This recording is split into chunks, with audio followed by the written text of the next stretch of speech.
rotina dos pais afeta muito a rotina da criança. Forçar a criança a dormir mais tarde não é uma boa ideia. Primeiros 4 meses é o período mais crítico. O sono tem um ritmo. Ele acontece todo dia, a mais ou menos a cada 24 horas. Tem muitas coisas da mãe que passam para a criança, inclusive o ritmo da mãe. O horário que ela dorme, o horário que ela acorda, dorme bem, dorme mal. Quanto mais regular for o sono da mãe, melhor para a saúde do neném. O segredo para a criança aprender a entrar no ritmo, aprender a hora de dormir, dormir a noite toda, dormir bem, é uma rotina.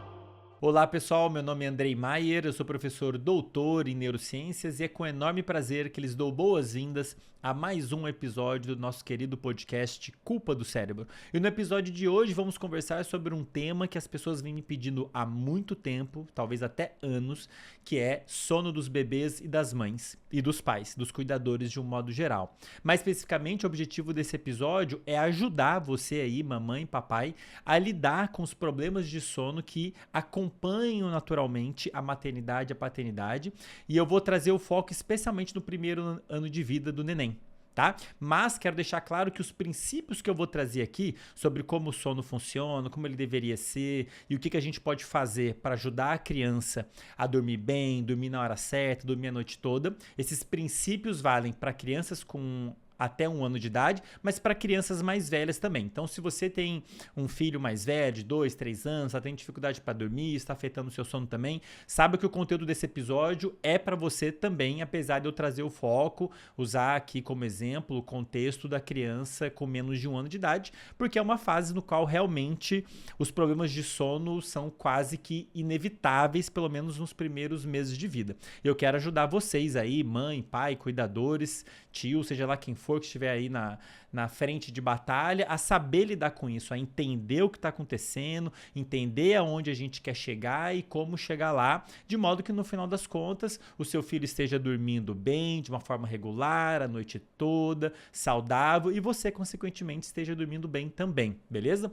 Eu dividi esse episódio em 3 grandes blocos, tá? No primeiro bloco a gente vai conversar sobre o sono do bebê, como ele deveria, o sono do bebê / da criança, né? Como ele deveria ser e os fatores que afetam o sono dele. Acho importante esse primeiro momento para vocês entenderem o cenário, independente do estágio que você esteja, tá dormindo bem, tá dormindo mal, tá no meio do caminho. Importante vocês entenderem aonde a gente quer chegar e quais fatores afetam esse processo.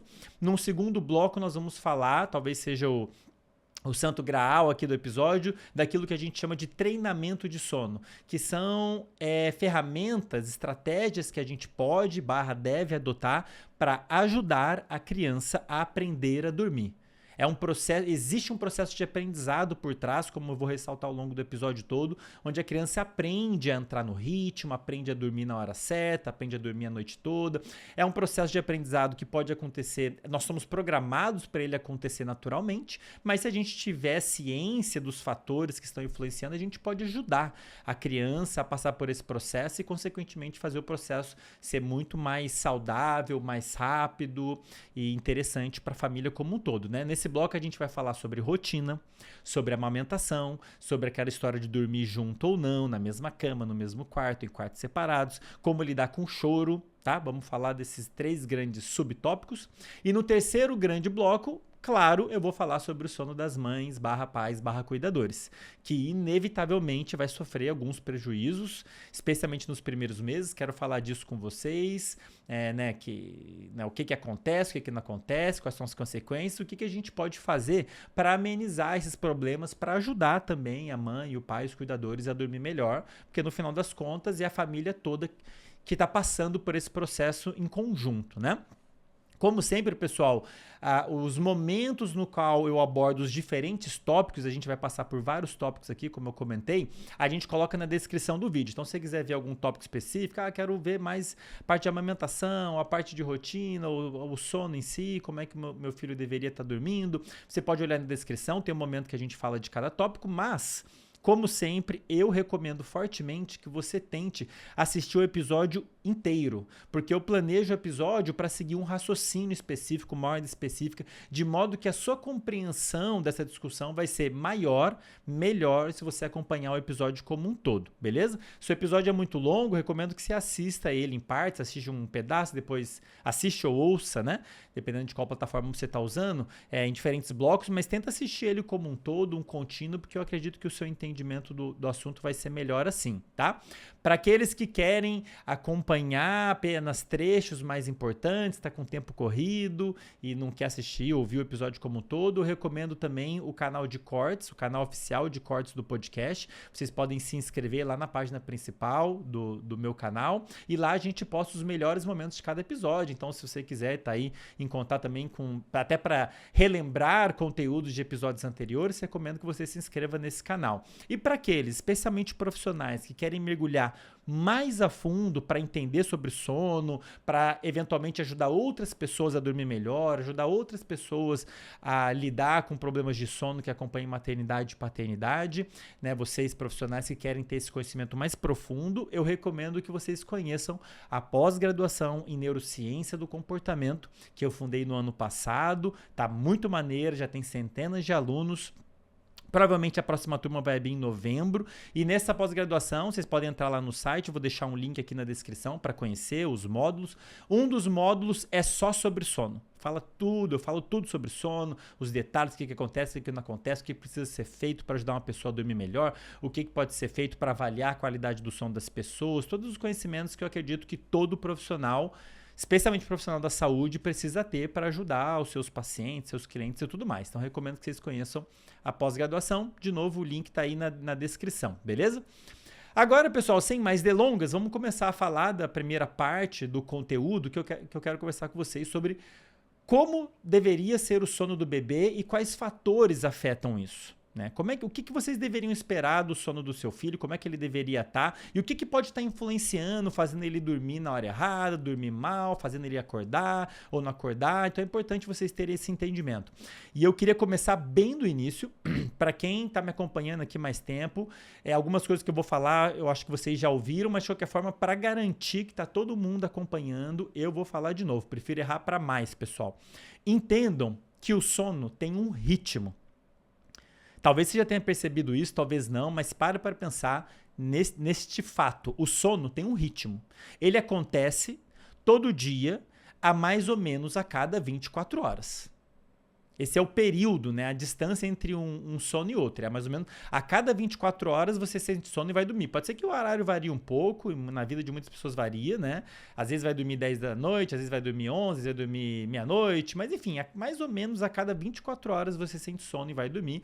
Fica um período ali dormindo, 6, 7, 8 horas e acorda. Então tem um ritmo com um período de aproximadamente 24 horas e é fundamental que a gente respeite esse ritmo e tente fazer o ritmo do sono ser o mais regular possível. O que isso quer dizer?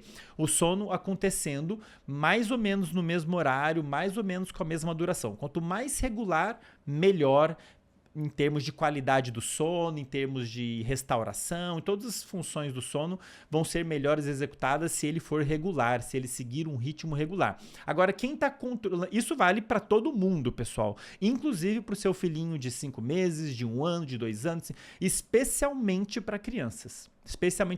Agora, o que está controlando essa ritmicidade? É o nosso relógio biológico, que você já deve ter ouvido falar. Agora, uma coisa que vocês talvez não tenham ouvido falar é que a gente tem relógio biológico, na verdade, no corpo inteiro. A gente tem vários relógios biológicos. A gente tem vários mecanismos dentro do nosso corpo que estão marcando a passagem do tempo, como se fosse um reloginho interno. Todas as células do corpo têm meio que um reloginho interno ali, marcando o horário do dia. E dependendo do horário do dia, a célula vai executar uma função ou não. Né? Então a gente liberação de hormônios, liberação de sinais químicos no cérebro, como por exemplo a liberação da famosa dopamina, que está envolvida com motivação, formação de hábito, até a liberação dela é influenciada pelo horário do dia. Tem horários do dia que a liberação tende a estar mais elevada. E é por isso que tem horários do dia que a sua capacidade de se motivar, de ter foco é maior, porque está no horário do dia específico, né? E quem que está controlando esse ritmo do nosso corpo, inclusive do sono, são os nossos relógios biológicos, mas existe um especialmente importante que está no nosso cérebro, que funciona como se fosse um relógio mestre. Numa área do cérebro, uma área do cérebro que, para quem quer saber mais detalhes, né, chamado núcleo supraquiasmático. Beleza? Núcleo supraquiasmático. Se você não é da área, não tem problema você não saber, pode só pensar num relógio mestre aí no cérebro, mas estou falando aqui para quem quiser mergulhar um pouquinho mais a fundo, né? É uma área do cérebro que recebe muitas informações do corpo, de dentro do corpo, de fora do corpo. Entre elas, informações se está com luz ou sem luz, uma das informações mais importantes. Agora, de qualquer forma, é uma área do cérebro, né, que funciona como um relógio mestre, que influencia todos os outros relógios do nosso corpo. Então, como se fosse o Big Ben lá da Inglaterra, sabe aquele relógio que está lá em cima? Então, imagina que aquele relógio grandão é como se fosse esse relógio grandão que a gente tem no cérebro, que vai influenciar o relógio de toda a população ali de Londres, né? Então, seria mais ou menos isso, um relógio mestre, relógio biológico mestre no cérebro, que marca a passagem do tempo. Tem um mecanismo genético por trás da marcação da passagem do tempo. Então, é um mecanismo que a gente tem no corpo que sabe mais ou menos que horas são. Sabe mais ou menos quando o dia começou, mais ou menos quando está no meio do dia, mais ou menos quando o dia terminou e a noite começou. E essa informação, ela direciona uma tonelada de eventos no corpo, para não dizer quase todos os eventos no corpo. Eventos relacionados a metabolismo, digestão, liberação de hormônio, liberação de sinal químico, o sono, eventos que acontecem durante o sono, eles são todos influenciados por esse relógio biológico, né? E como eu acabei de comentar, existe um componente genético por trás. Então, a forma como o seu relógio faz tic-tac no seu cérebro é diferente da forma como o meu relógio faz tic-tac no meu cérebro, porque existe um componente genético. Depende da nossa herança genética, que varia de pessoa para pessoa, e, portanto, a forma como o relógio vai rodar vai variar de pessoa para pessoa. Esse mecanismo genético, esse mecanismo de relógio, ele varia também com a idade, como eu vou comentar mais pra frente. É por isso que em certas idades a gente tem uma tendência por dormir e acordar mais cedo, e em outras idades a gente tem uma tendência por dormir e acordar mais tarde. Vou explicar isso um pouquinho mais pra frente. Então, entendo que tem um componente genético por trás, a idade influencia esse mecanismo. Agora, o mais importante agora pra gente começar a mergulhar um pouquinho mais e entender como é que deveria ser o sono da criança, o que a gente pode fazer para ajudar. Acho que o mais importante dessa discussão do relógio biológico é vocês entenderem que ele precisa ser regulado todos os dias. Ele precisa ser regulado todos os dias. Como assim, Andrei? Imagina que você tem um relógio no seu pulso que não marca exatamente 24 horas. Ele marca um pouquinho mais que 24, ele demora um pouquinho mais de 24 horas para rodar tudo. O que isso quer dizer? Se você todo dia não for ali fazer um pequeno ajuste nele, ele vai tender a atrasar todos os dias. Um dia ele atrasa 5 minutos, no dia seguinte é mais 5, aí vira 10, no dia seguinte é 15. Então, assim, inicialmente você vai se atrasar 5 minutos para a reunião, depois 10, depois 15. Então, esse mecanismo genético por trás do nosso tic-tac, ele não é perfeitinho, ele não marca exatamente a mesma quantidade de horas que tem a duração de um dia, né? Então, todo dia ele precisa ser regulado. Isso deveria acontecer naturalmente, não é uma coisa que a gente precisaria pensar em fazer, mas vivendo na sociedade que a gente vive, em que a gente tem muito estímulo artificial, luz artificial, comida artificial, é muito comum as pessoas, sem perceberem, elas desregularem o próprio relógio biológico delas. E um ponto muito importante é que, para você ter um sono de qualidade, como eu acabei de falar, ele precisa estar dentro de um ritmo adequado. Ele precisa, para o sono acontecer da melhor maneira possível, ele precisa acontecer no mesmo horário, do mesmo jeito. Todos os dias. Esse é o ideal. Agora, para isso acontecer, o nosso relógio biológico tem que estar marcando a hora certa, entendem? Para o seu sono, para o sono de qualquer pessoa acontecer na hora certa e do jeito certo, o seu relógio biológico tem que estar reguladinho, marcando a hora certa. E tem vários fatores internos e externos que influenciam o nosso relógio biológico, que podem fazer ou ele ficar reguladinho e marcar a hora certa, ou podem confundir o relógio e fazer ele marcar a hora errada, e isso trazer uma série de consequências, inclusive para o sono da pessoa. Quais são esses fatores, pessoal? Eu vou citar aqui para vocês, não vou mergulhar isso a fundo, só quero que vocês tenham ciência de quais fatores influenciam o nosso relógio biológico e todas as funções que ele afeta, incluindo o sono.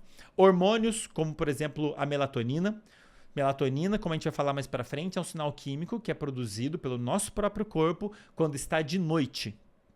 Então, na ausência de luz, a ausência de luz é um sinal para iniciar a produção dela. Ela atinge um pico no meio da noite e na hora que a gente acorda, era para os níveis já terem reduzido para o valor basal. Quase não é zero, mas para um valor bem baixo, né? Então, por exemplo, é um sinal químico que influencia o nosso relógio biológico, é a melatonina, né, que sinaliza, ei, corpo, cérebro, tá de noite. Então, tudo que tem que acontecer de noite fica sabendo que está mais ou menos na hora de acontecer, em parte por causa desse aumento da melatonina. Outros fatores que influenciam o nosso relógio biológico, e é importante que vocês entendam isso justamente para vocês entenderem quais fatores estão afetando o seu sono, mas mais do que isso, importante para esse episódio, o sono do seu filho. Fala, Andrei, meu filho dorme, não tô conseguindo fazer ele dormir, ele fica agitado, tá indo dormir tarde, dormir cedo, tá acordando no meio da noite. Para você entender o que está acontecendo, você precisa entender os fatores que estão influenciando o relógio biológico do seu filho, que consequentemente estão impactando no sono dele, beleza? Então, um desses fatores é a oscilação de hormônios, como por exemplo melatonina, temperatura, variação de temperatura no ambiente afeta de alguma maneira. Para quem não sabe, a temperatura tende a atingir, do planeta, né? No lugar que você está, né? Tende a atingir um pico maior no meio do dia, quando o sol tá a pino, né? Tá ali, aí a radiação do sol esquenta o lugar, né? Então, no meio do dia, a gente tende a estar num ambiente relativamente mais quente e no meio da noite a gente tende a estar num ambiente mais frio. A temperatura do corpo varia da mesma maneira. No meio do dia, a temperatura do seu próprio corpo tende a atingir um pico, no meio da noite tende a atingir um valor mais baixo, uma variação de em torno de 1 grau, uma variação normal, beleza? Então, a temperatura afeta o nosso relógio biológico, a alimentação, o horário que você se alimenta afeta o seu relógio. Então, se você se alimenta em horário XYZ, o seu corpo aprende esse ritmo, o relógio biológico do seu corpo, especialmente no trato gastrointestinal, no fígado, que são órgãos envolvidos com o processo de digestão e absorção do alimento, eles entram nesse ritmo. O relógio biológico, ele meio que aprende, ele entra nesse ritmo de alimentação, então é um componente que afeta o nosso ritmo também. O horário que a gente pratica atividades físicas de um modo geral, quer seja ir à academia, andar de bicicleta ou ir para o trabalho, interações sociais, iniciar uma aula, iniciar uma reunião, o momento que você encontra amigos, qualquer coisa que seja importante que aconteça na sua rotina tende a afetar o nosso ritmo. Agora, o mais importante de todos, que eu venho falando desde o primeiro episódio do podcast, eu estou falando disso há anos, o fator mais importante que impacta o seu relógio biológico, o meu relógio biológico, o relógio biológico do seu filho e que vai impactar o seu sono, o meu sono e o sono do seu filho é a exposição à luz. Beleza? Dentro do olho, pessoal, a gente tem células especializadas em detectar a presença de luz, diferente das células que a gente usa para enxergar. Tem outras células que estão ali só para ver se tem luz ou não tem luz, e elas enviam então uma informação para várias áreas do cérebro que vão influenciar várias funções envolvidas com memória, atenção, ou até humor, e entre essas áreas tem o nosso relógio biológico. Então, o nosso relógio biológico mestre, ele recebe essa informação se tem luz ou não tem luz. E não tenho dúvida de que essa é a principal informação para a gente ter um ritmo regular. Se tem luz, o cérebro entende que está de dia. Se não tem luz, ele entende que está de noite. E o principal fator do ambiente externo, fator de um modo geral, de todos os fatores, que influencia o nosso ritmo é essa exposição à luz. Beleza? Pessoal, e o segredo, eu não vou entrar em detalhes nisso agora, porque eu falei bastante disso em outros episódios. Quem quiser saber mais sobre sono, como deveria ser, o que pode fazer para dormir melhor, adultos inclusive, recomendo outros episódios do podcast. É só você pesquisar ali Andrei Maier e sono, você vai encontrar lá um monte de episódio, eu explico isso em mais detalhes. Mas resumindo aqui, para você ter um sono adequado, você precisa que ele esteja num ritmo regular. Para você ter um ritmo regular, você precisa que o seu relógio biológico esteja regulado. marcando na hora certa. E para você ter o seu relógio biológico marcando na hora certa, reguladinho, você precisa ter uma rotina regular. Como assim, Andrei? Isso vale para qualquer pessoa, tá? Inclusive para o seu filho, filha, criança, adolescente ou adulto jovem. Rotina regular é a chave para você ter um ritmo regular e, consequentemente, ter um sono regular e saudável. O que é rotina regular? É você executar as mesmas atividades mais ou menos no mesmo horário e seguir essa rotina. Todos os dias, inclusive final de semana. Quanto mais regular, melhor do ponto de vista de saúde. Beleza? Bom, enfim, não vou entrar em detalhes aqui, especialmente no que se refere à exposição à luz, beleza, pessoal? O que a gente quer em relação à exposição à luz é se expor a bastante luz de dia, especialmente no horário próximo ao horário que você acordou. Então, é um momento importante que é justamente para sinalizar para o cérebro, ei, o dia começou. E aí ele é como se você ajustasse o seu relógio para ele começar a marcar a passagem do tempo, considerando que o dia começou. Beleza? E na hora que o sol se põe, diminuir o máximo a exposição à luz da melhor maneira possível, quanto menos menor, justamente para você ajudar o cérebro a entender que está de noite. Então essa mudança na exposição de luz é um dos fatores mais importantes para você manter o seu relógio regulado e, consequentemente, ter um sono regulado e saudável. Isso vale para você, isso vale para mim, isso vale para os seus filhos, independente da idade.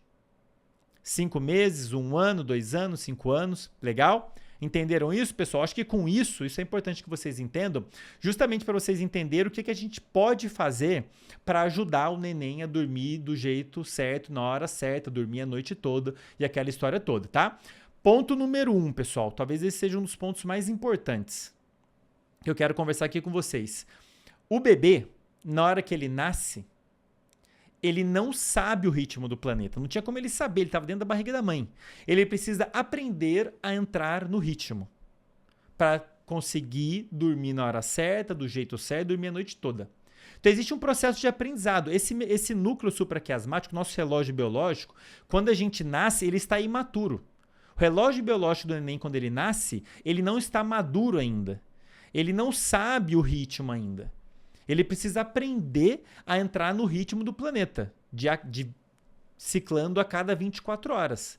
Na barriga da mãe, ele seguiu o ritmo da mãe, como eu vou comentar daqui a pouquinho, mas depois que ele nasce, existe um processo de aprendizado aí por trás, então tenha em mente que esse ritmo regular, importante, que o relógio biológico dita para manter o sono no ritmo adequado, ele precisa ser aprendido. E isso leva meses. Tá? Então é por isso que a criança, quando ela nasce, ela dorme e acorda toda hora o dia inteiro. Tem aquele sono que a gente chama de sono polifásico, né? Porque ela ainda não... dorme e acorda, incluindo de noite. Dorme e acorda, porque o cérebro dela ainda não amadureceu o mecanismo de relógio biológico e, portanto, ela não conseguiu ainda entrar no ritmo de 24 horas. Legal? Agora, quando que esse aprendizado começa, pessoal? Olha só que interessante. Esse aprendizado do ritmo, ele começa quando a criança ainda está na barriga da mãe. Então entendam, pensem o seguinte, pessoal, parem para pensar uma criança dentro da barriga da mamãe, lá na gestação. O corpo da criança, fazer uma reflexão aqui com vocês que talvez vocês não tenham parado para pensar. O corpo da criança precisa de oxigênio, beleza? Como que ele obtém esse oxigênio? Já para pensar nisso? A criança ela não está em contato com o ambiente externo para captar, para respirar e ter o oxigênio que está aqui no ambiente externo. A criança não está respirando, pessoal, dentro da barriga da mãe. Já pararam para pensar nisso? Como é que ela obtém oxigênio, assim como vários outros nutrientes? Com a mãe. O oxigênio vem da respiração da mãe, assim como vários outros nutrientes. Então, por que eu estou falando isso, pessoal? Porque às vezes a gente não para pensar o seguinte fato. A criança está em íntimo contato com a mãe. O que quer que aconteça no corpo da mãe tem uma grande chance, é claro que existe uma barreira ali separando, protegendo contra infecções, inclusive, mas tem muitas coisas da mãe que passa para a criança. Inclusive o ritmo da mãe. Então, a mãe está seguindo um ritmo, né? Seja lá qual for, o horário que ela dorme, o horário que ela acorda, dorme bem, dorme mal, ritmo regular, não regular, né? O que quer que esteja acontecendo do ponto de vista de ritmo na mãe, vai ser transmitido para a criança. Tem uma série de sinais relacionados ao ritmo da mãe que passam para a criança. Por exemplo, a melatonina. A produção de melatonina da mãe, a melatonina chega na criança e isso influencia o ritmo da criança na barriga da mãe. Então, assim, esse é um dos sinais, a melatonina da mãe, que serve para começar já meio que treinar o corpo da criança a trabalhar dentro de um ritmo. Mas não é só melatonina, tem melatonina, hormônios, o horário da alimentação da mãe, o horário de atividades físicas da mãe, o metabolismo da mãe de um modo geral, variações de temperatura do corpo da mãe, que variam ao longo do dia. Então, tem uma série de sinais do corpo da mãe que sinalizam para a criança alguma coisa relacionada a ritmo, né? Está de noite, está de dia. Então, ainda quando está na barriga da mãe, o feto já começa a aprender a entrar em algum ritmo. Nesse caso, ele está tentando entrar no ritmo da mãe. É por isso, pessoal, importante que eu vou falar agora, que é fundamental que as mães tenham uma rotina regular, mantenha um ritmo saudável e regular.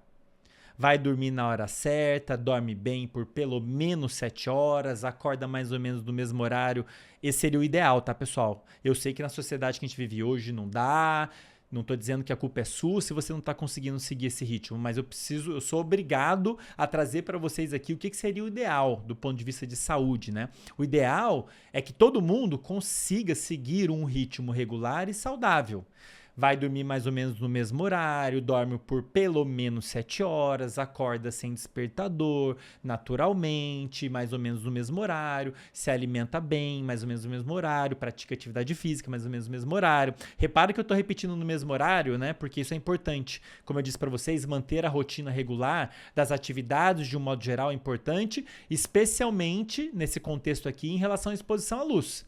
Então, a mãe acordar, se expor a bastante luz, para o cérebro dela saber que o dia começou, na hora que o sol se põe, diminuir o máximo as luzes possível. Isso ainda durante a gestação, para o corpo dela saber que o dia terminou, que a noite começou, daí começa a produzir melatonina. Então, se ela mantém uma rotina regular, o corpo dela vai entrar num ritmo mais regular, que é o saudável. Inclusive, por exemplo, a produção de melatonina. A gente quer que a oscilação de melatonina aconteça sempre no mesmo horário.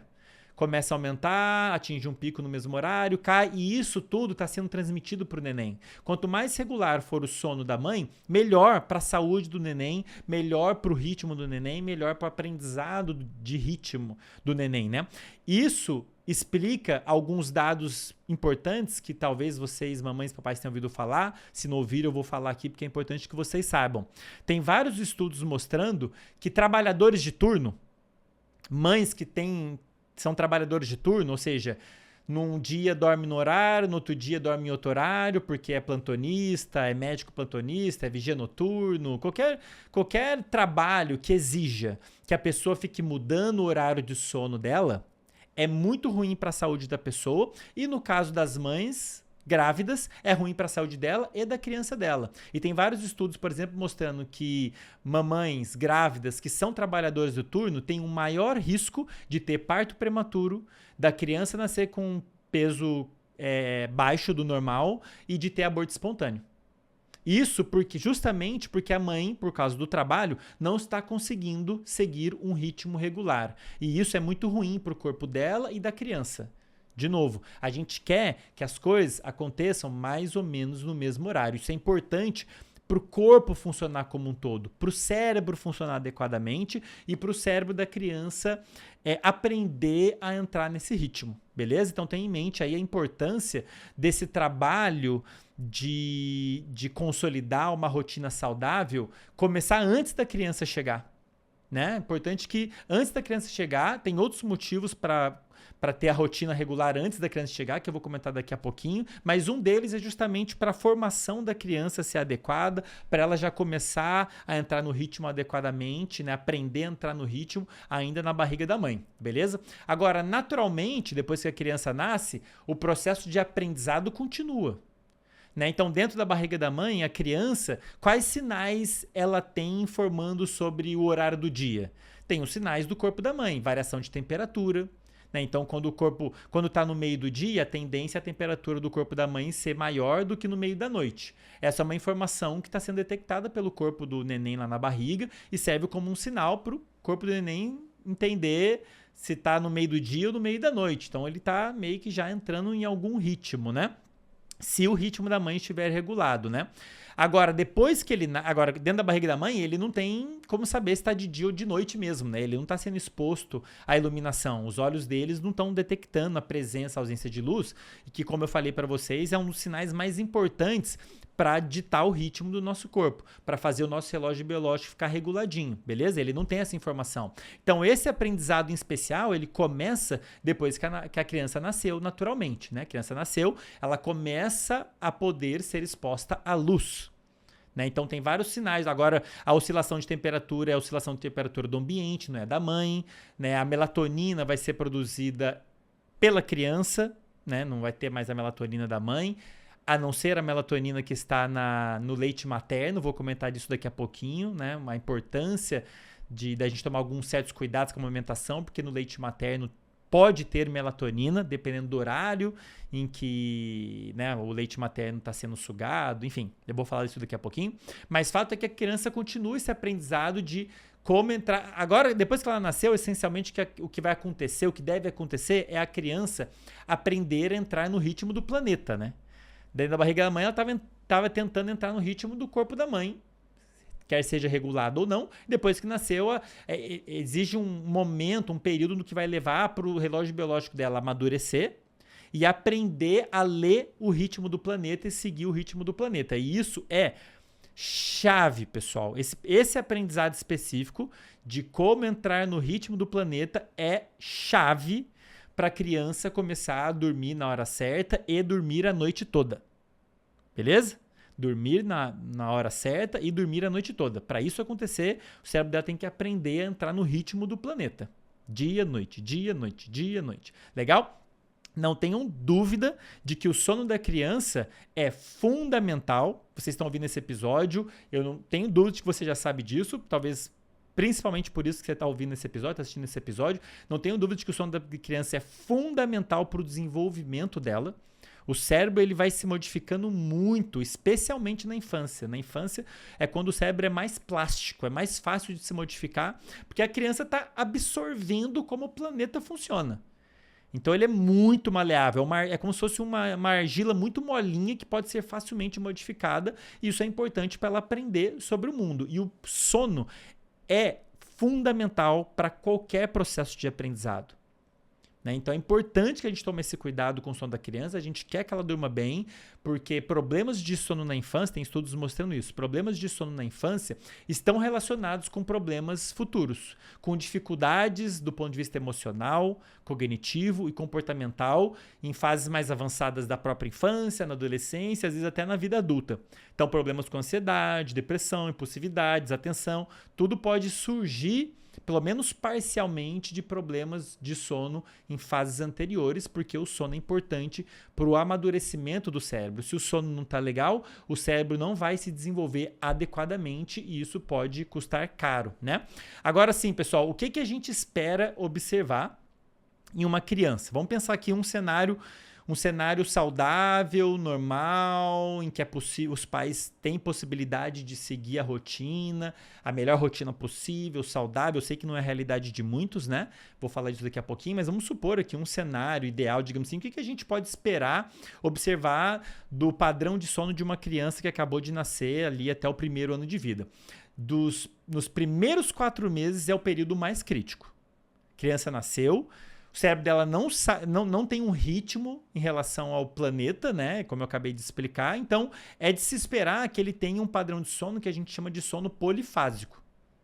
Que é aquele... Ou seja, você dorme várias vezes ao longo do dia. É o único momento na nossa vida em que é natural ter um sono polifásico. Vou repetir. Nos primeiros meses de vida... mais ou menos nos primeiros 4 meses, mas pode variar, pode ser mais, é o único momento em que é natural a gente ter um sono polifásico, que é dormir várias vezes ao longo do dia. Depois disso, o normal é você ter um sono monofásico ou no máximo bifásico, ou seja, você dorme em um período do dia que é durante a noite.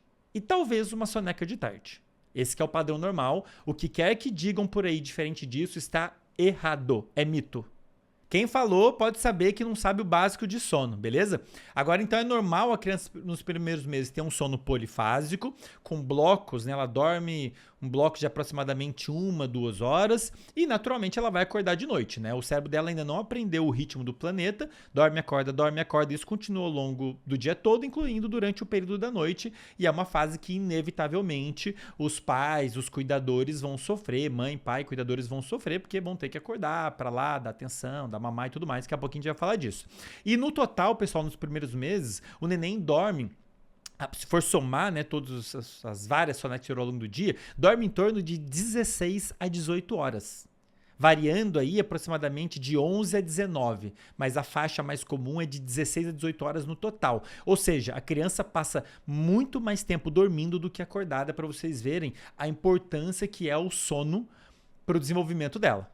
Então ela acorda, o cérebro dela colhe um absurdo de informações, são imagens que ela nunca viu, sons que ela nunca ouviu, experiência tática que ela nunca viu, é uma enxurrada de informações novas para o cérebro dela está aprendendo a codificar isso tudo, o que é o que aquele som tem a ver com esse toque, tá aprendendo muita coisa e, como eu disse, o sono dela dorme para consolidar esse aprendizado. Então ela fica mais tempo dormindo e processando as informações que ela coletou quando ela estava acordada do que ficar acordado coletando informações. E beleza, pessoal, é isso aí, é isso que tem que acontecer mesmo, pode deixar dormir, é importante, né?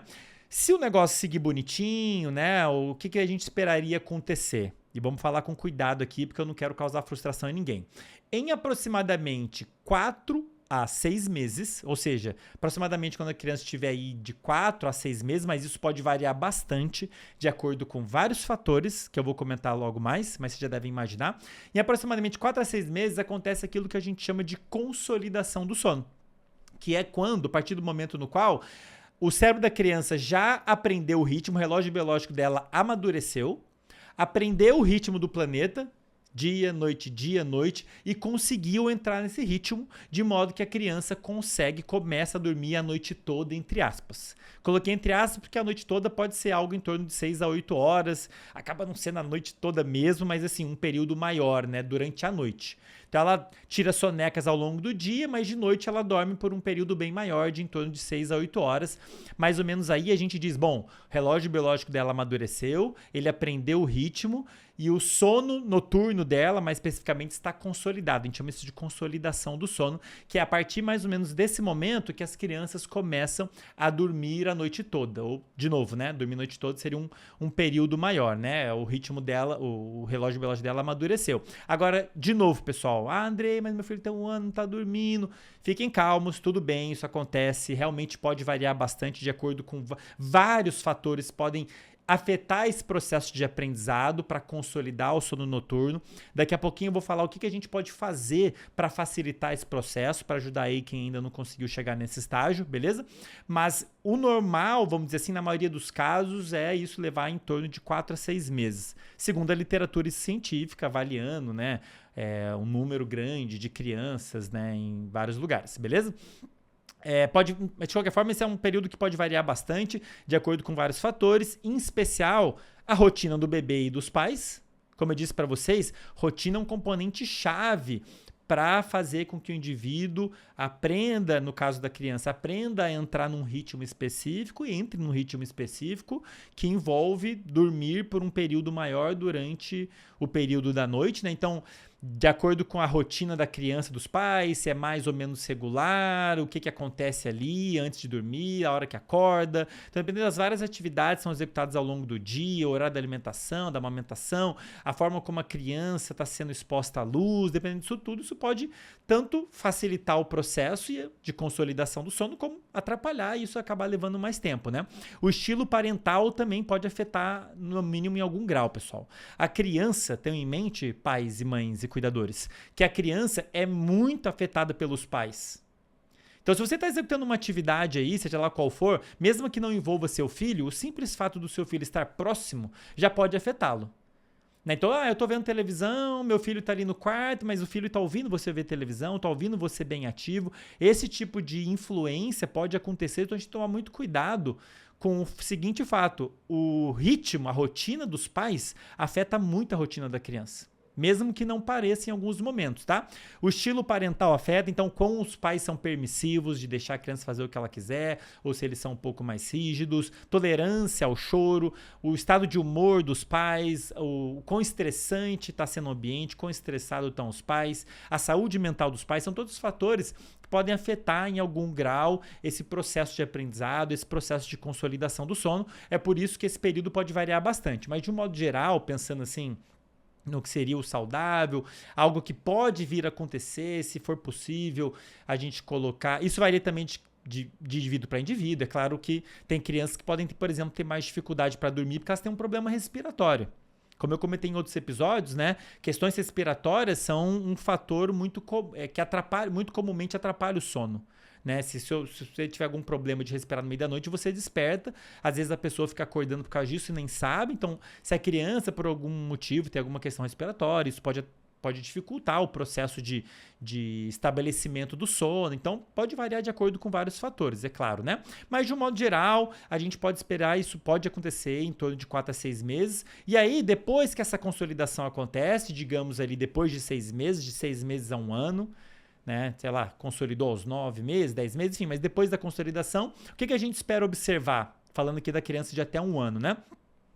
Ela dorme a noite toda, um período grande, de 9 a 12 horas, tira de 2 a 3 sonecas ao longo do dia, sonecas de 1 a 2 horas, o que totaliza, no final das contas, algo em torno de 12 a 16 horas de sono. Então, a criança ali, quando chega em 1 ano, ela ainda está dormindo pra caramba.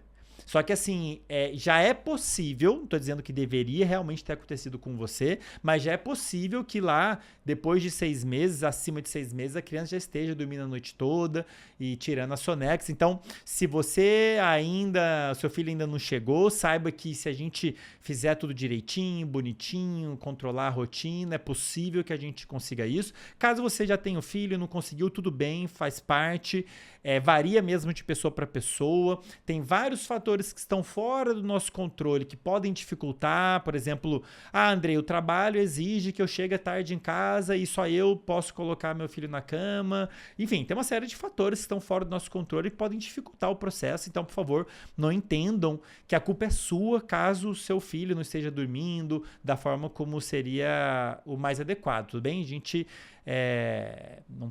tomar cuidado pra gente não ficar se culpando, né? Mas por outro lado também, eu acho que a gente tem que estar ciente do que está acontecendo. Se o que está acontecendo não é o ideal, seja lá qual for o motivo, é importante que a gente saiba disso. E esse é um dos motivos pelo qual eu tô gravando esse episódio, beleza? Agora vamos falar então, pessoal, você Andrei, tá, mas como é que eu faço para conseguir isso? O que eu posso fazer para ajudar o meu filho a aprender a entrar no ritmo e aprender esse ritmo e ir dormir na hora certa, dormir a noite toda? Vamos começar a falar agora então, pessoal, daquilo que a gente chama de treinamento do sono, que nada mais é do que o processo de aprendizado que a criança vai passar para aprender o ritmo e dormir na hora certa e dormir bem. Isso, como eu comentei no início do episódio, isso pode acontecer naturalmente, intuitivamente, mas eu acho que é importante a gente entender o que está rolando para a gente poder ajudar, né? Para a gente poder facilitar esse processo de acontecer. É daí que vem o termo treinamento, né? Você não vai ter que falar, filho, agora vou treinar, você é uma coisa mais sutil do que essa palavra pode sugerir. Agora, a primeira coisa, pessoal, antes de mais nada, expectativa. O que vocês devem esperar desse treinamento? Pode levar meses, tá, pessoal? Então, independente do estágio que seu filho esteja nesse quesito de aprendizado de sono, horário, como dormir, a hora de dormir, pode levar meses esse processo. Entendo que é um processo de aprendizado, envolve vários fatores, envolve modificações, todo aprendizado envolve modificações no cérebro, isso leva tempo. Então, por favor, tenham em mente que isso pode levar tempo para vocês não ficarem frustrados, beleza? Segundo ponto, os princípios que eu vou colocar aqui vale para crianças mais velhas. Eu estou trazendo o contexto para crianças de menos de 1 ano, né, que nos primeiros meses em especial, que é o momento mais crítico, mas os princípios que eu vou colocar vale para o seu filho que tem 1 ano, 2 anos, 3 anos, 5 anos, tá? Vamos lá, treinamento de sono. Como ajudar meu filho a dormir bem na hora certa a noite toda. O fator mais importante, que é o primeiro que eu vou falar, vocês já sabem, mas eu vou reforçar, é ter uma rotina regular. O segredo para a criança aprender a entrar no ritmo, aprender a hora de dormir, dormir a noite toda, dormir bem, é uma rotina regular, e eu estou falando de todas as atividades. Todas as atividades que ela executa, as atividades que ela fica mais animada, menos animada, alimentação, atividade física, que é muito natural para as crianças, ir para a escolinha, para a creche, seja lá o que for, mas sobretudo, pessoal, exposição à luz. Falei pra caramba da importância disso, para sinalizar para o cérebro que horas são, se o dia começou, se o dia terminou. Então tenha em mente que a exposição à luz é um fator importantíssimo para o seu filho aprender a entrar no ritmo. Vou repetir, o que a gente quer? A gente quer que a criança seja exposta a bastante luz de dia, especialmente próximo ao acordar, especialmente luz natural. Por que luz natural e não luz artificial, Andrei? Por 2 motivos. Primeiro, a luz natural ela é mais forte do que a luz artificial em termos de intensidade luminosa.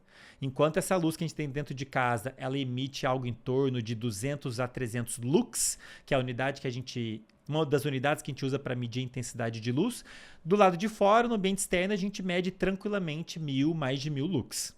Então a quantidade de luz que vai estimular aquelas células no olho ela é maior do ambiente que tem luz natural. Agora você não precisa colocar o seu filho embaixo do sol, tem que tomar até cuidado para isso não machucar ele. Você não precisa ir embaixo do sol, não precisa fazer ele olhar diretamente o sol de hipótese nenhuma, isso pode até machucar a retina. A ideia é você ficar dentro de um ambiente, numa varanda, um ambiente que tenha bastante luz natural. Tem como você medir isso, para você ter uma ideia? Tem um aplicativo que você pode baixar chamado Light Meter. Na verdade tem vários aplicativos, tem mais ou menos esse nome, eles todos funcionam e com o seu celular você consegue medir a quantidade de lux que está chegando ali na câmera. Então você pode fazer um teste aí na sua casa, nos diferentes cômodos, nas diferentes posições. Às vezes o simples fato de você estar virado para a janela vai fazer com que a quantidade de luz que chega nos seus olhos é maior do que se você estiver virado de costas para a janela. Então eu recomendo que você faça aí um experimento dentro de casa para ter uma ideia onde que a luminosidade é maior, e a gente quer expor bastante a criança. Ah, André, então na hora que o nenenzinho acordou eu vou lá expor ele à luz? Isso, exatamente.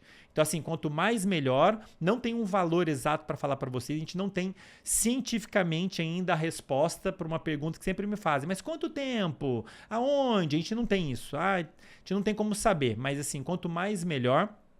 Tá? A gente tem uma estimativa, então se você puder ficar lá 30 minutos, pelo menos, num ambiente com iluminação natural, ótimo, mas quanto mais melhor, a gente quer bastante luz de dia, próximo do horário que acordar e o mínimo possível de noite. Então, a gente falando aqui de ter uma rotina regular, todas as atividades contam, a gente quer que aconteçam mais ou menos sempre no mesmo horário, inclusive expor a luz e ausência de luz. Então, de dia bastante, o máximo possível, no mesmo horário, e de noite apagar as luzes, pessoal.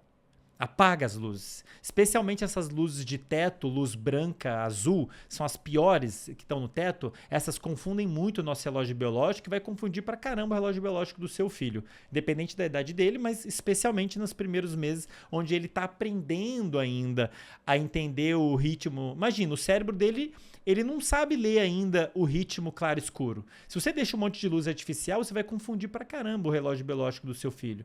Então, especialmente aí nos primeiros meses, durante a consolidação do sono, é importante que a gente controle o ambiente luminoso da melhor maneira possível. Ah, mas André, eu vou ficar no escuro? Não, você pode comprar luminárias com uma luz baixinha. O que a gente quer?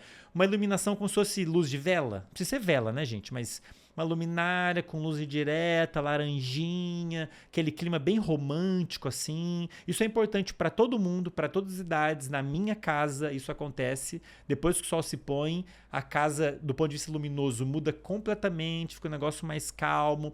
E isso é importante para todo mundo, especialmente para o seu filho, especialmente se ele tem apenas alguns meses de vida. Então, cuidado com a exposição à luz.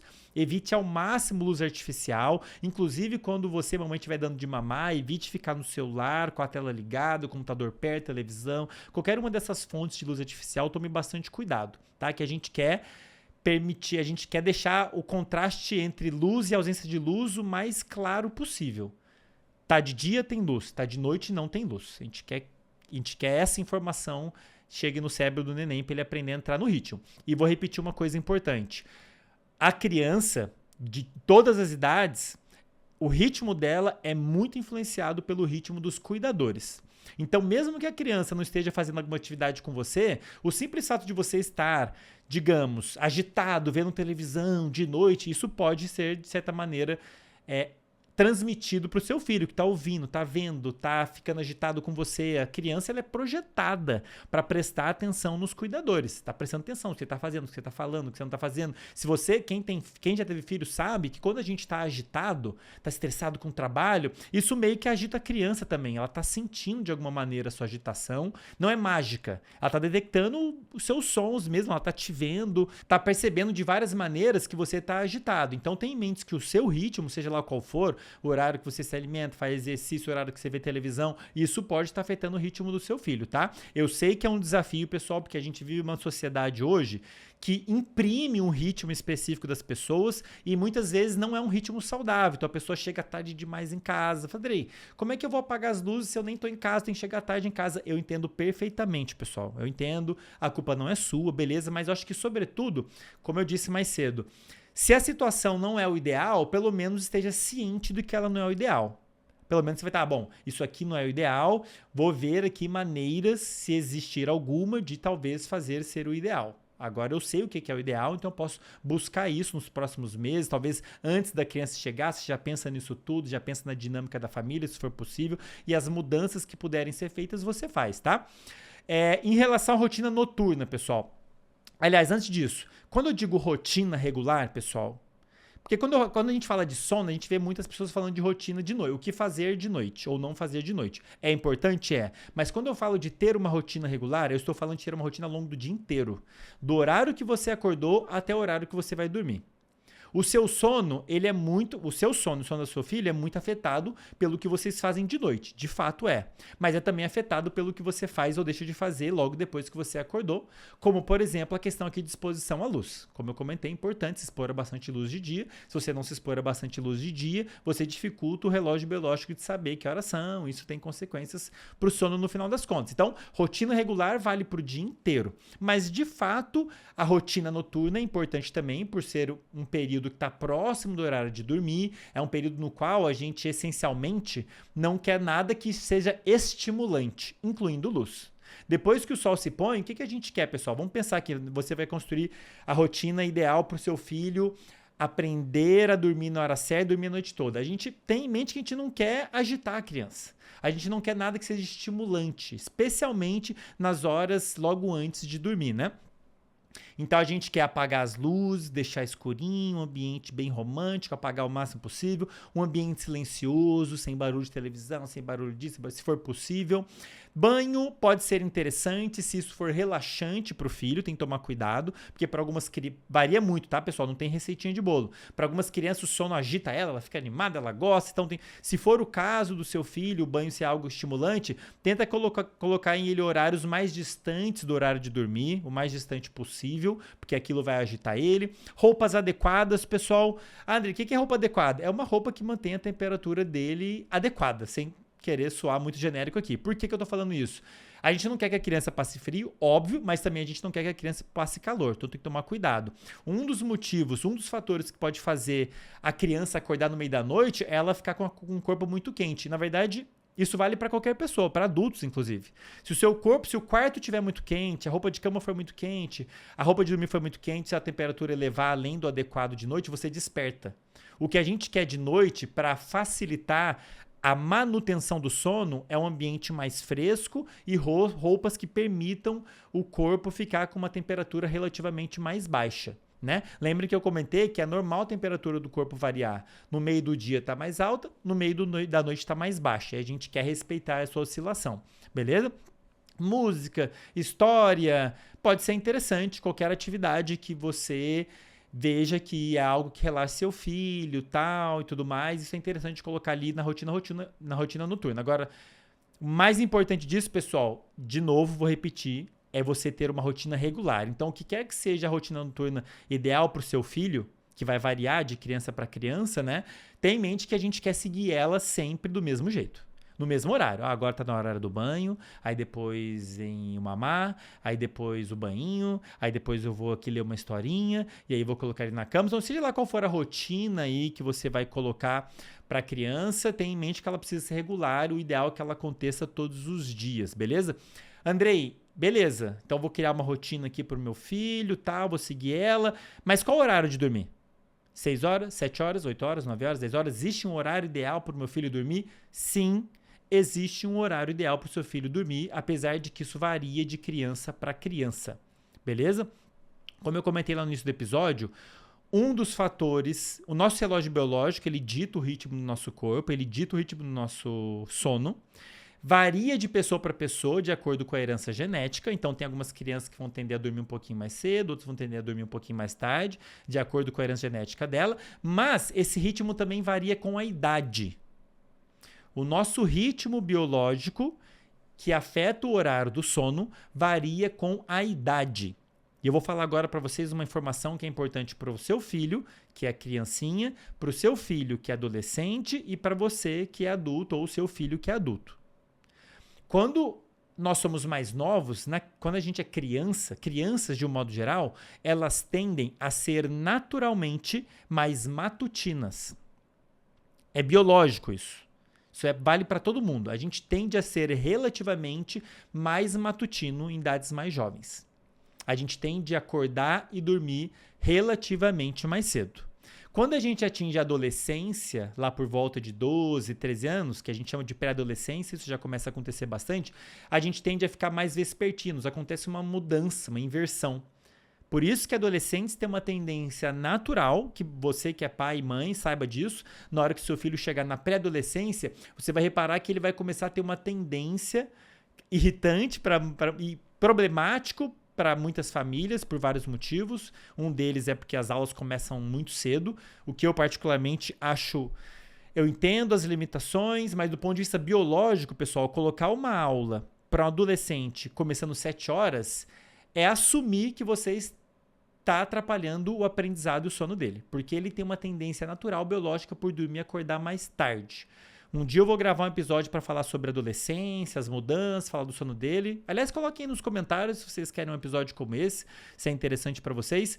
Mas uma das mudanças que a gente observa na adolescência é isso. A tendência por dormir e acordar mais tarde é uma tendência natural, biológica. Não é o adolescente que decidiu isso.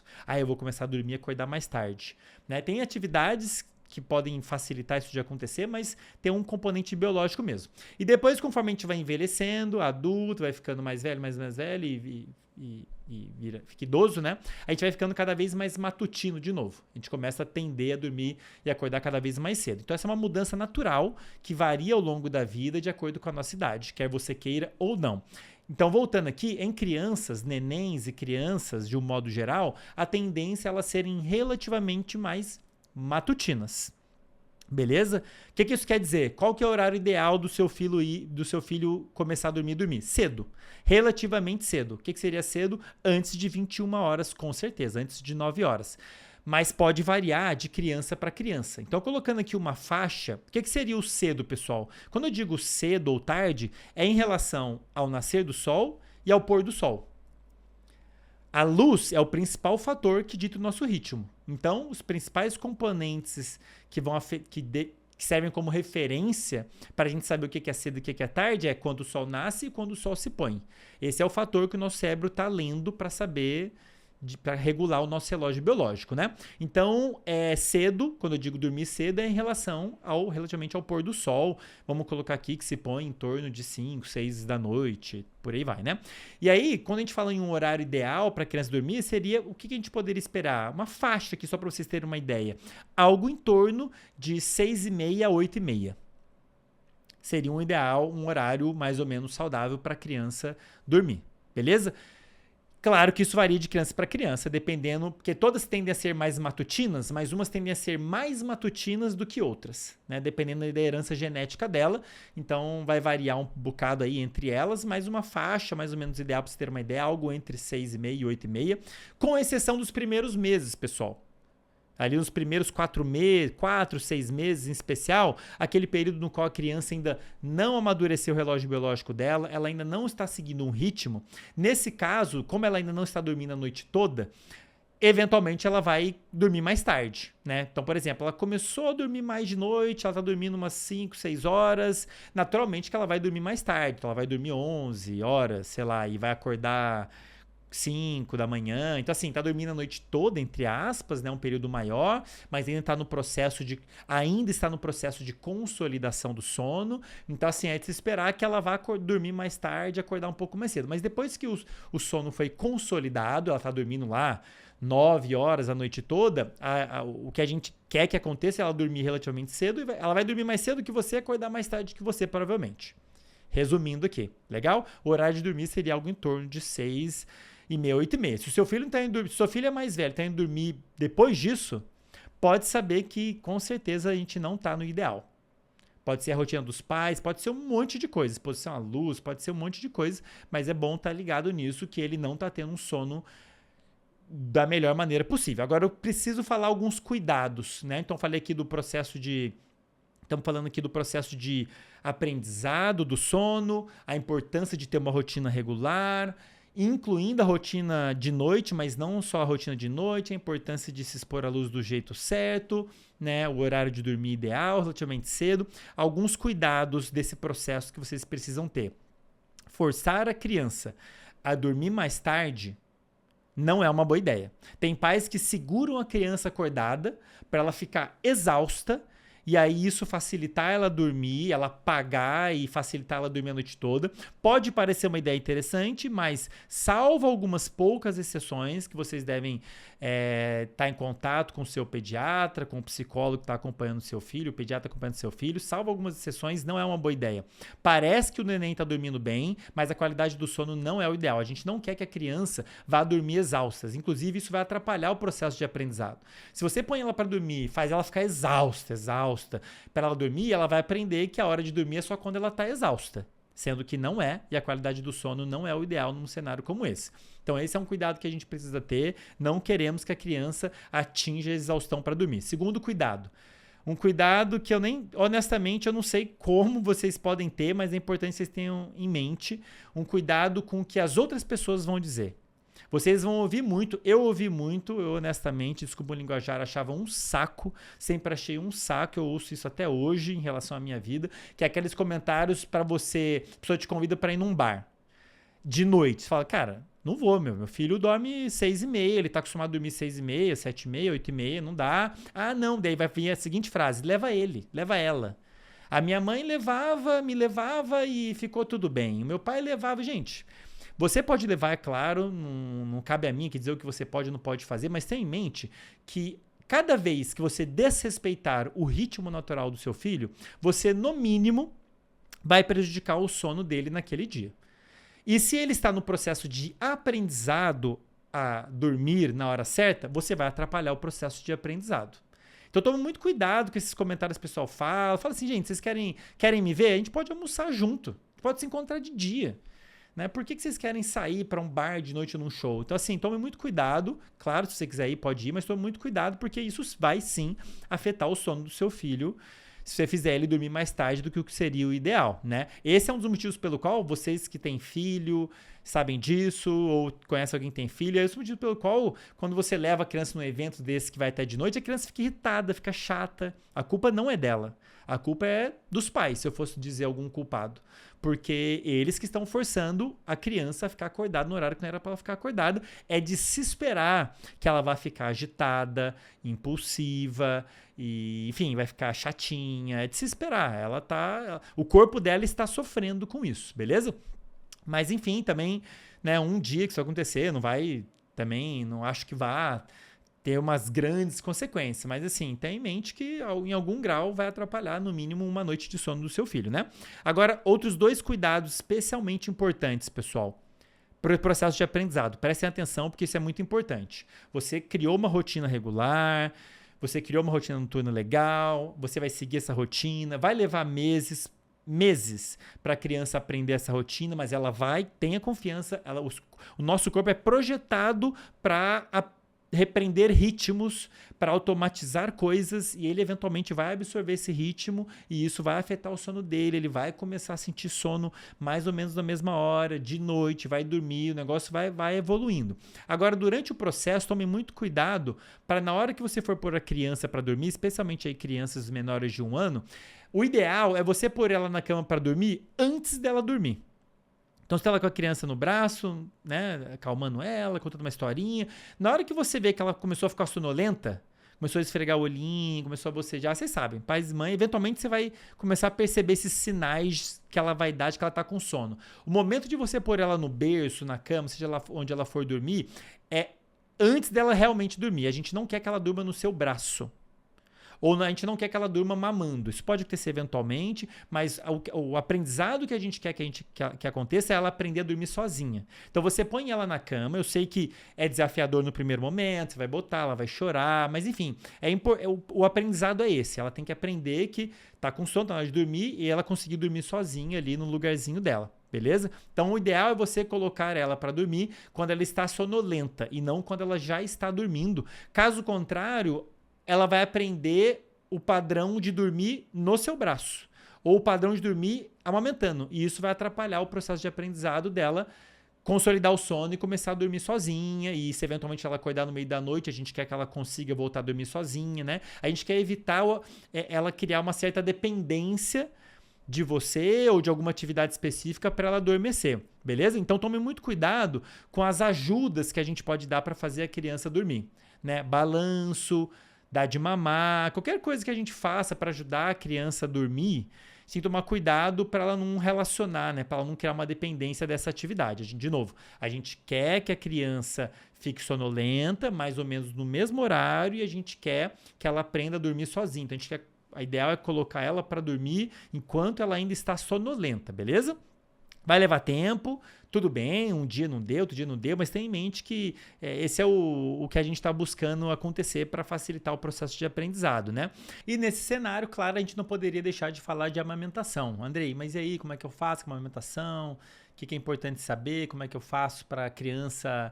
Ela mama de noite, como é que eu posso fazer durante esse processo para começar o desmame noturno e ela conseguir dormir a noite toda, não precisar mais acordar de noite para mamar? Bom, antes de mais nada, pessoal, entendam que a alimentação de um modo geral, incluindo a amamentação, é um aspecto importante da rotina. Né? Lembra quando eu falei lá dos fatores que impactam nossos relógios biológicos, que impactam o nosso ritmo e, consequentemente, o sono em algum grau é a alimentação. Então, sim, a alimentação faz parte, é um desses fatores importantes. Então, a gente quer, claro, a palavra mais importante é a palavra do seu pediatra, do nutricionista da família, do psicólogo da família. Então, assim, o que quer que elas estejam falando, siga a orientação delas. Elas sabem mais sobre o seu caso, mais do que eu. Mas, de um modo geral, entendo que a alimentação a gente quer também que seja o mais regular possível, no mesmo horário, do mesmo jeito, porque ele vai ser importante para manter esse ritmo regular, beleza? Agora, um ponto interessantíssimo sobre a amamentação,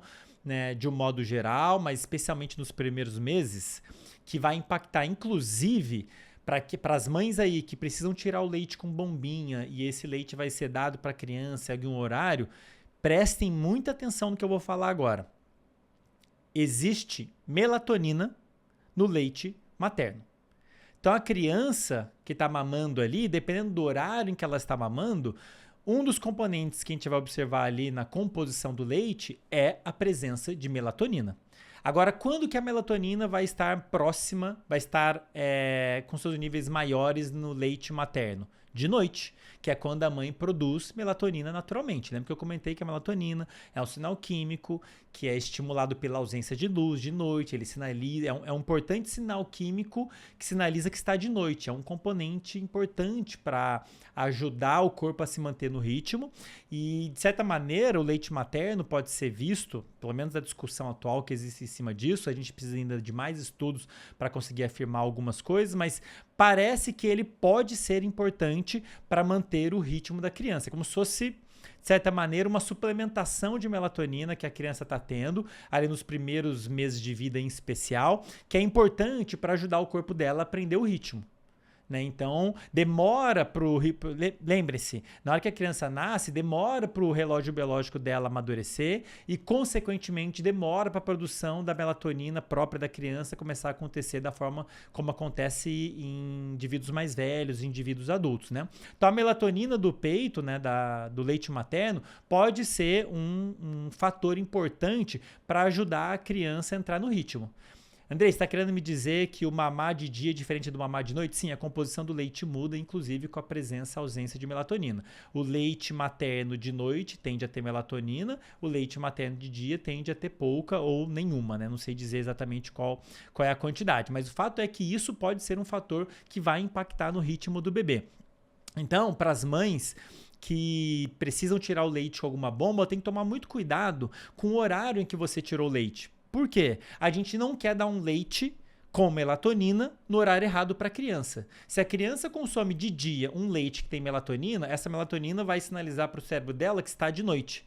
Só que não está de noite. É como se você tivesse aí, de certa maneira, confundindo o cérebro do neném.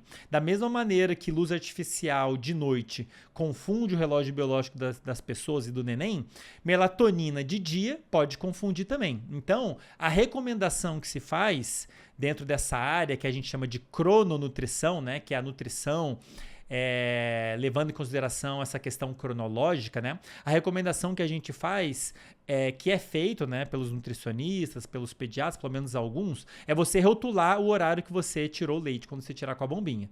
Então eu tirei o leite, rotula lá, tirei 5 da tarde, 8 da noite, dependendo do horário que você tirou o leite, a composição do leite vai ser diferente, inclusive em relação à presença, ausência de melatonina. E o ideal é que você dê esse leite no mesmo horário para a criança. Então, se você tirou um leite 8 da noite, o ideal é que você dê esse leite para a criança próximo desse horário, ou pelo menos de noite, né? Sabendo que esse leite vai ter a melatonina, que, como eu disse, é um sinal químico que vai influenciar o ritmo dela, beleza? Então, leite materno tem melatonina, pode impactar o ritmo do bebê, então cuidado com o horário que você está dando mamar, especialmente quem, obviamente, né? Quem precisa tirar o leite com bombinha, né? Agora, em relação à amamentação noturna, pessoal. Andrei, precisa, não precisa, quando que não precisa mais. Não existe um momento exato, não existe um processo exato para fazer aquilo que a gente chama de desmame noturno, tá? Alguns fatos importantes que vocês precisam saber. No início, dar de mamar de noite é necessário. A criança, no início, ela não tem capacidade, até por causa do tamanho do estômago dela, entre outros fatores, de ficar tanto tempo sem se alimentar. O corpo dela, de certa maneira, ele precisa se adaptar ali nos primeiros meses para entrar nesse novo ritmo de dormir bastante de noite e ficar relativamente mais acordado de dia. Durante esse processo, a criança não tem capacidade de ficar tanto tempo sem se alimentar. Então, inevitavelmente, ali nos primeiros 4 meses, vai ser necessário acordar para dar de mamar para a criança de noite, né? E, de novo, tomando cuidado aí com a questão da composição do leite, caso o leite que vai ser dado tenha sido tirado com alguma bombinha, né?